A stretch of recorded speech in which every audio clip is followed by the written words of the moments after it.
अब अइले भसुर साले हमरो मड़वा की बहबा। अब दीदी के लहंगा चढ़ावा ए भसुर की वाहवा। अब टोची के चाबी हेरैले ए भसुर की बहबा। अब कौनो उपाया लगावा ए भसुर की बहबा। अपन मम्मी के जाना चावा ए भसुर की बहबा।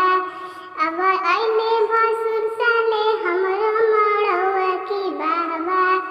अब दीदी के हलवा चढ़ावा ए भसुर की बहबा। अब अटैची के चाबी हेरैले ए भसुर की बहबा। अब कौनो उपाया लगावा ए भसुर की बहबा।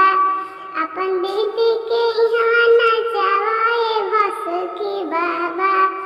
अब अइले भसुर साले हमरे मड़वा की बहबा।